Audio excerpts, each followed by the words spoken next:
Hola, queridos escuchas.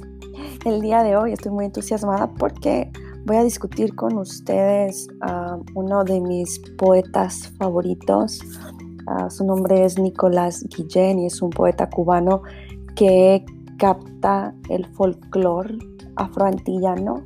Él es, yo creo que uno de los más grandes escritores cubanos que son, yo creo, no sé, digamos, un especialista de primera mano de la tradición negra en las Antillas, específicamente en Cuba, ya que él es una mezcla africano-español. Sus abuelos, uno de ellos era negro y el otro era blanco.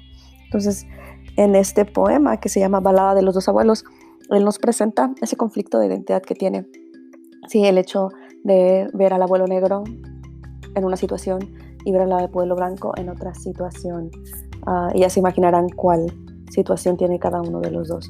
Entonces, antes de comenzar con la lectura, simplemente para recalcar, Guillén es un poeta cubano que se enfrenta al discurso, ¿verdad?, de la raza y del racismo, ¿sí?, y el mestizaje. Entonces, sin más ni más, voy a empezar a leer este poema y después lo voy a discutir estrofa por estrofa.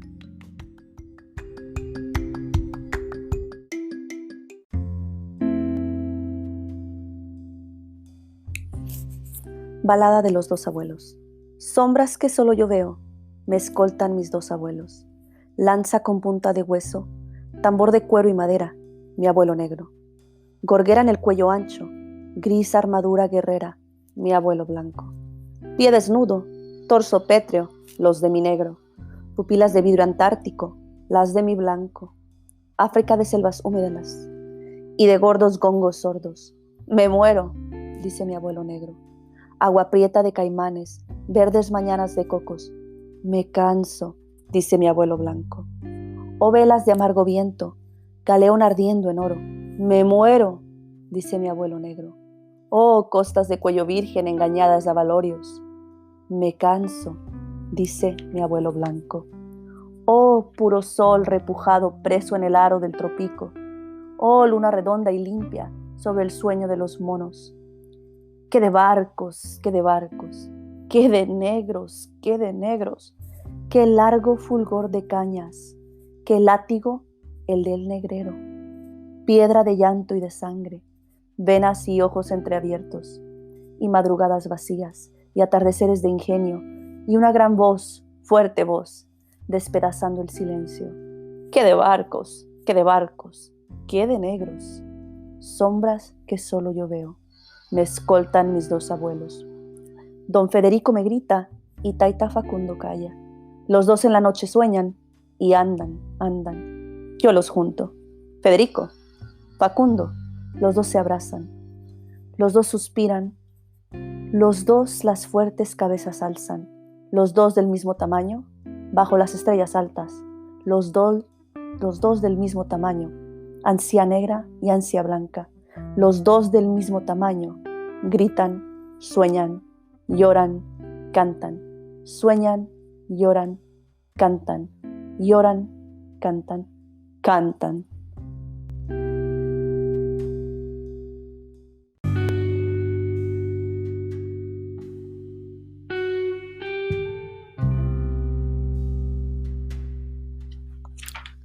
Bueno, ahora después de la lectura vamos a ponernos un poquito intelectuales para poder analizar este poema.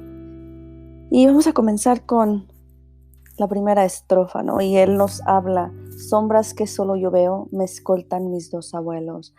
Y en esto hay que pensar en la idea que él está hablando, no sé, quizá de pensamientos que tiene él acerca de su identidad, ¿no? De su negritud, del hecho de ser esa mezcla de negro y blanco. Nadie más lo ve, entonces son inquietudes propias. Lanza con punta de hueso, tambor de cuero y madera, mi abuelo negro. Entonces nos está describiendo al abuelo negro, nos describe esa idea que tenemos nosotros de el esclavo, ¿verdad? Ese esclavo con esa lanza ¿sí? O la gente que vivía, ¿no?, dentro de estas comunidades, donde no eran ciudades, obviamente, en África, ¿verdad? Y el hecho de estos instrumentos de cuero, estos tambores que se hacían, ¿sí?, primitivos. Gorguera en el cuello ancho, gris armadura guerrera, mi abuelo blanco. Entonces nos presenta al abuelo blanco como, no sé, digamos, uno de esos soldados del Renacimiento con una armadura, y la gorguera era un tipo de pañuelo bastante elegante que traían en el cuello. Por ahí en esas pinturas del Renacimiento se ven muchísimos nobles con esta gorguera. Fíjense la diferencia entre los dos abuelos, el abuelo negro desnudo, ¿verdad? El abuelo blanco con una armadura y inclusive con una gorguera en el cuello. Pie desnudo, torso pétreo, los de mi negro. Otra vez, ¿no? Se refiere a su abuelo negro, fuerte, ¿sí? Ese torso pétreo, ese torso de piedra, pie desnudo. Pupilas de vidrio antártico, las de mi blanco, y se refiere a los ojos, ¿verdad?, del abuelo blanco. África, de selvas húmedas y de gordos gongos sordos. Nos da una imagen, llamamos a la literatura, en los recursos literarios, esa imagen, estamos viendo esa África llena de selvas, ¿verdad?, con los gongos, que los gongos son un tipo de platillo, un instrumento que utilizaban las tribus, ya sea para cantar, para llamar, para hacer ritos, ¿sí? Pero en este caso son gongos sordos, ¿verdad? Un gongo es un instrumento, es un platillo que hace un sonido bastante fuerte. Entonces aquí nos indica esa idea de la opresión, de la esclavitud, ya nos está empezando a meter dentro de esa temática. Y hay una expresión de el abuelo negro, me muero, que todavía nos adentra más a la esclavitud y al abuso de los blancos hacia los negros. Y entre paréntesis, que esto lo podemos llamar como un aparte, como lo que hacen también en el teatro, dice mi abuelo negro, nos está especificando. Agua prieta de caimanes, verdes mañanas de cocos. Me canso, dice mi abuelo blanco. Entonces acá nos está hablando de quizá el transcurso que lleva el abuelo blanco para llegar a lo que sería el Caribe. Nos habla de mañanas de cocos, entonces coco hace referencia al paisaje que tienen en estos lugares, en estas islas caribeñas. Y el abuelo, fíjense la diferencia entre el abuelo negro que se muere, pero el abuelo blanco se cansa. Claro que el camino, el transcurso que ambos tienen no es el mismo, ¿verdad? Y el trabajo que los dos hacen tampoco es el mismo, y el trato que reciben los dos menos, ¿no? O velas de amargo viento, galeón ardiendo en oro.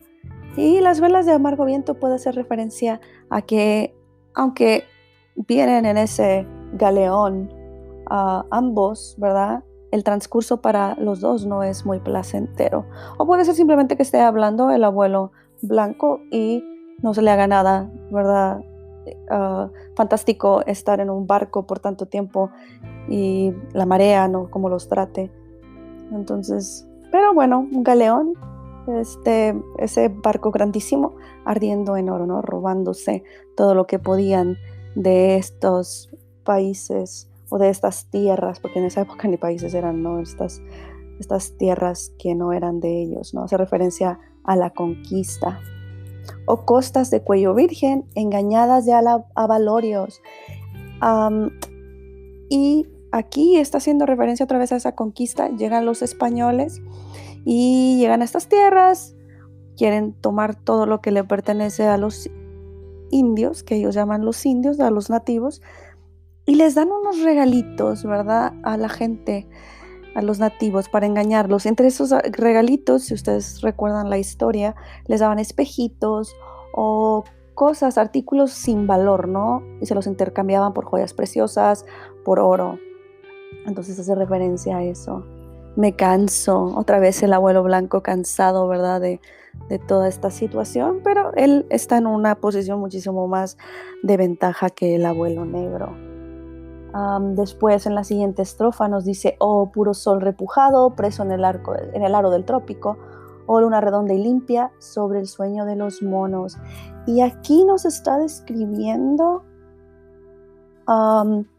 esa hermosa imagen de el Caribe, esas playas, digamos, del Caribe, el sol saliendo, la luna redonda y limpia.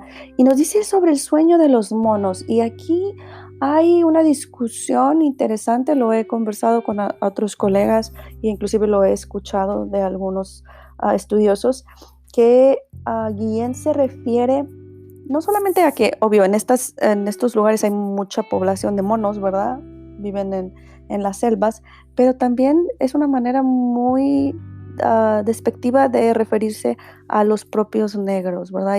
¿Por qué? Porque desafortunadamente, y lo vivimos hasta ahora, los blancos hacían referencia, y no bueno, en esa época, la gente que domina hacía referencia a los negros como si fueran monos o gorilas, ¿verdad? Porque venían de África y por su color de piel, que es bastante desafortunada la comparación, ¿verdad? Pues algunos dicen que él se refiere a el hecho de de esa manera de hablar de la gente hacia los negros, o que puede que simplemente se refiera a los animales que hay en la selva. Que de barcos, que de barcos, que de negros, que de negros. Entonces ahí enfatiza el hecho de la esclavitud, ¿verdad? Había muchos barcos que venían hacia el Caribe, si nos acordamos dentro de la historia, ahí comienzan, en todos estos puertos comienza lo que es la esclavitud y la venta de esclavos. Cuba siendo uno de los lugares con muchísimos, al igual que en Venezuela, en Brasil, ¿verdad? Entonces, que de negros, había muchísimos esclavos. Qué largo fulgor de cañas, qué látigo del negrero. Entonces, acordémonos que en estos lugares tenían los ingenios de caña y ponían a todos los esclavos a trabajar y los ponían por larguísimas horas, ¿no? Porque para ellos no tenían alma, los veían como animales. Entonces, si es un animal, no sufre, ¿verdad? Si no tiene alma, no sufre, no tiene que trabajar, puede trabajar hasta 18 horas, ¿qué importa? ¿Sí? Y el látigo del negrero, la violencia que había en contra de los negros. El negrero era esa persona que castigaba a los soldados. Piedra de llanto y de sangre, venas y ojos entreabiertos, y madrugadas vacías, y atardeceres de ingenio. Entonces, la vida, ¿verdad?, de los esclavos en esa época, ¿sí? Madrugadas vacías, nada tenía sentido, realmente se la pasaban siendo esclavizados, trabajando, ¿sí? Atardeceres de ingenio, trabajando desde la mañana hasta la noche en el ingenio. Una gran voz, fuerte voz, desplazando el silencio. Y quizá aquí haga referencia al hecho de que recordemos que los esclavos tenían no libertad, porque realmente no libertad, pero podían reunirse a veces a bailar o hacer esos ritos, ¿verdad? Que realmente los blancos no tenían ni idea qué era lo que estaban haciendo. En algunos lugares hacían vudú o estas prácticas religiosas de la cultura yoruba. Entonces, quizás se refiera a eso, ¿no? Acuérdense también que estos esclavos no se podían comunicar muchas de las veces entre ellos mismos porque los traían de diferentes regiones de África, entonces no hablaban el mismo idioma. Y a causa de eso después surgió algo que se llamaba el pidgin y era un tipo de idioma, ¿no? Que era una mezcla de todas las lenguas que ellos hablaban para poderse comunicar, que es bastante interesante también. Que de barcos, que de negros, seguía enfatizando esa idea, ¿verdad? Muchos barcos, muchos conquistadores, pero muchos esclavos también. Entonces nos muestra todo ese sufrimiento. Y el tono del poema es un poco melancólico, ¿verdad? Y varía, ¿no? Porque también es un tono de alguna manera, ya lo vamos a ver ahorita, de alguna manera también de esperanza después, ¿no? Sombras que solo yo veo, me escoltan mis dos abuelos. Él sigue regresando a esta idea de que tiene ese conflicto de identidad, ¿sí? Son sombras, para mí un tipo de tormento. Don Federico me grita y Taita Facundo calla. Don Federico, el abuelo blanco, el don, ese nombre que se le da, ¿verdad?, a una persona con poder, don, me grita, Itaita Facundo Calla. Itaita es una manera de llamar al padre en el Caribe. Muchos piensan que Taita viene de alguna lengua indígena y lo busqué y no, es una palabra que viene del latín, así que algo nuevo para mí también. Y nos dice que sus dos abuelos en la noche sueñan y andan, él los junta, yo los junto. Dice, esta es la parte que me parece más bonita porque con él conviven ambos, ¿verdad? Él está rompiendo ya esa idea de que hay diferencia entre el abuelo blanco y el abuelo negro. Federico, Facundo, los dos se abrazan, ¿sí?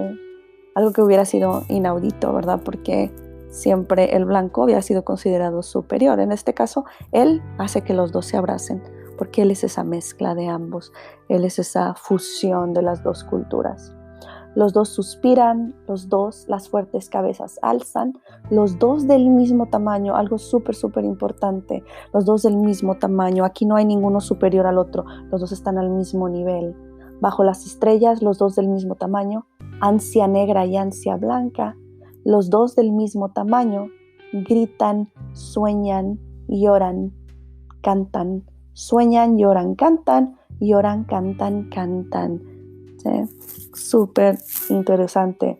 Aquí está utilizando un recurso que nosotros llamamos gradación o algo que también puede ser considerado un polysyndeton porque no nos pone ninguna conjunción para unir las palabras, pero veamos los verbos también. Sueñan, ¿sí? Lloran, cantan, gritan y los dos hacen lo mismo porque los dos son iguales, los dos son personas, los dos son humanos y los dos son dignos de ese respeto independientemente de la raza, ¿verdad? De la raza de donde provienen.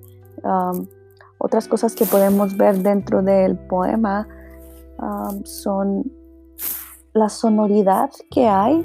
Por ejemplo, vamos a ver la aliteración cuando está hablando de los gordos gongos sordos,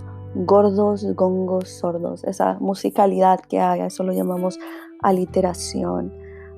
Tenemos por otra parte un estribillo, me muero, me canso, me muero, me canso. Esas frases o esas interjecciones que utiliza para darle más dramatismo al poema, que es realmente magistral.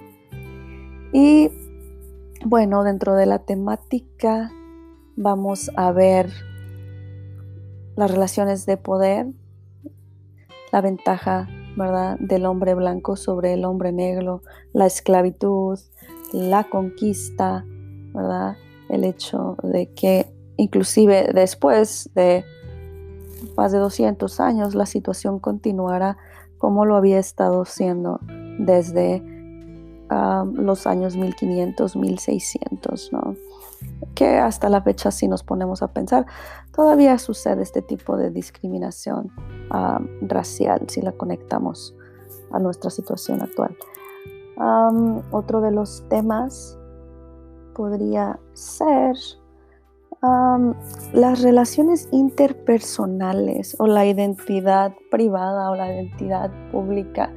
Esas relaciones interpersonales, la manera en que nosotros nos relacionamos con nosotros mismos y con los demás, y el hecho de la identidad pública y la identidad privada. Nosotros conocemos a Nicolás Guillén como ese poeta, ese gran poeta que hizo lo que nadie había hecho, trajo la vida de los negros a la literatura, al castellano, ¿verdad? Inclusive, bueno, el hecho de que haya sido aceptado por el canon y que lo estemos estudiando, eso es algo que no se había hecho anteriormente, porque siempre los negros habían sido vistos como el subalterno, ¿verdad? Era el subalterno. Entonces, ¿qué vamos a hablar de los negros si ellos no son parte del grupo dominante? Entonces él dijo, no, vamos a hablar de ellos. Y él estaba orgulloso de su cultura africana y por lo mismo muchísima de su obra trata de esto. Él es el gran poeta de la negritud que eleva a esa cultura afroantillana a lo más alto. Entonces, por esa razón, él es uno de los hombres más importantes. Y regresando a lo de la identidad o a la dualidad del ser. Él tiene ese conflicto porque, bueno, él por fuera, ¿verdad? El poeta, ¿sí? Reconocido, todos lo pueden ver, es un chico mulato, ¿verdad? Pero por dentro tiene esas sombras que él solo ve, ese conflicto de su abuelo negro y su abuelo blanco, con quién me identifico, ¿sí? ¿Cómo puedo hacer esa fusión yo mismo? Entonces es interesante el hecho de ver cómo él expresa sus inquietudes a través de un poema. Y yo creo que nosotros no somos ajenos a esta temática porque aquí en los Estados Unidos y en muchos países, mucha gente se identifica con ese conflicto de identidad, de dónde soy, quién soy. Aunque no seas una mezcla de dos razas, el hecho de convivir, ¿verdad?, con otras culturas, no sé, es un tema que creo que no nos es tan ajeno. Así que, bueno, analícenlo ustedes, vean, quizá encuentren cosas que yo no he visto, ¿sí? Y me pueden dejar aquí un mensaje de voz diciéndome qué observaron, qué les pareció interesante, dónde me quedé corta, qué añadirían, ¿verdad? Lo importante es que hagamos un análisis detallado y que tomemos lo más bonito del poema para nosotros y para enriquecer nuestra vida, porque aparte de ser arte, yo creo que también es una lección de vida. Entonces, sin más que decir, los espero para la próxima. Hasta luego.